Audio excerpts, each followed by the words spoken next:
زبور 5ویں کتاب اور اس کا 107 باب جو 43 آیات پر مشتمل ہے۔ خداوند کا شکر کرو کیونکہ وہ بھلا ہے اور اس کی شفقت ابدی ہے۔ خداوند کے چھڑائے ہوئے یہی کہیں جن کو اس نے فدیہ دے کر مخالف کے ہاتھ سے چھڑا لیا اور ان کو ملک ملک سے جمع کیا، پورب سے اور پچھم سے، اتر سے اور دکھن سے۔ وہ بیابان میں صحرا کے راستے پر بھٹکتے پھرے، ان کو بسنے کے لیے کوئی شہر نہ ملا۔ وہ بھوکے اور پیاسے تھے اور ان کا دل بیٹھا جاتا تھا۔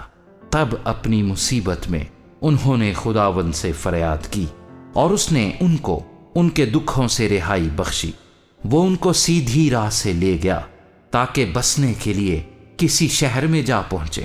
کاش کے لوگ خداوند کی شفقت کی خاطر اور بنی آدم کے لیے اس کے عجائب کی خاطر اس کی ستائش کرتے، کیونکہ وہ ترستی جان کو سیر کرتا ہے اور بھوکی جان کو نعمتوں سے مالا مال کرتا ہے۔ جو اندھیرے اور موت کے سائے میں بیٹھے مصیبت اور لوہے سے جکڑے ہوئے تھے، چونکہ انہوں نے خدا کے کلام سے سرکشی کی اور حق تعالیٰ کی مشورت کو حقیر جانا، اس لیے اس نے ان کا دل مشقت سے عاجز کر دیا۔ وہ گر پڑے اور کوئی مددگار نہ تھا۔ تب اپنی مصیبت میں انہوں نے خداوند سے فریاد کی اور اس نے ان کو ان کے دکھوں سے رہائی بخشی۔ وہ ان کو اندھیرے اور موت کے سائے سے نکال لایا اور ان کے بندھن توڑ ڈالے۔ کاش کے لوگ خداوند کی شفقت کی خاطر اور بنی آدم کے لیے اس کے عجائب کی خاطر اس کی ستائش کرتے، کیونکہ اس نے پیتل کے پھاٹک توڑ دیے اور لوہے کے بینڈوں کو کاٹ ڈالا۔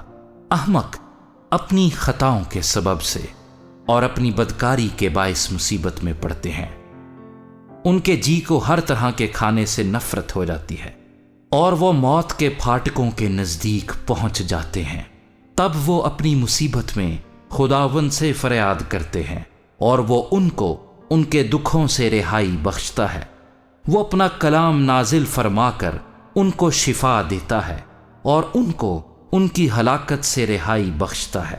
کاش کے لوگ خداوند کی شفقت کی خاطر اور بنی آدم کے لیے اس کے عجائب کی خاطر اس کی ستائش کرتے۔ وہ شکر گزاری کی قربانیاں گزرانے اور گاتے ہوئے اس کے کاموں کا بیان کریں۔ جو لوگ جہازوں میں بحر پر جاتے ہیں اور سمندر پر کاروبار میں لگے رہتے ہیں، وہ سمندر میں خداوند کے کاموں کو اور اس کے عجائب کو دیکھتے ہیں، کیونکہ وہ حکم دے کر طوفانی ہوا چلاتا ہے جو اس میں لہریں اٹھاتی ہے۔ وہ آسمان تک چڑھتے اور گہراؤں میں اترتے ہیں۔ پریشانی سے ان کا دل پانی پانی ہو جاتا ہے۔ وہ جھومتے اور متوالے کی طرح لڑکھڑاتے اور حواس باختہ ہو جاتے ہیں۔ تب وہ اپنی مصیبت میں خداوند سے فریاد کرتے ہیں اور وہ ان کو ان کے دکھوں سے رہائی بخشتا ہے۔ وہ آندھی کو تھما دیتا ہے اور لہریں موقوف ہو جاتی ہیں، تب وہ اس کے تھم جانے سے خوش ہوتے ہیں۔ یوں وہ ان کو بندرگاہ مقصود تک پہنچا دیتا ہے۔ کاش کے لوگ خداوند کی شفقت کی خاطر اور بنی آدم کے لیے اس کے عجائب کی خاطر اس کی ستائش کرتے۔ وہ لوگوں کے مجمع میں اس کی بڑائی کریں اور بزرگوں کی مجلس میں اس کی حمد۔ وہ دریاؤں کو بیابان بنا دیتا ہے اور پانی کے چشموں کو خشک زمین۔ وہ زرخیز زمین کو صحرائے شور کر دیتا ہے، اس لیے کہ اس کے باشندے شریر ہیں۔ وہ بیابان کو جھیل بنا دیتا ہے اور خشک زمین کو پانی کے چشمے۔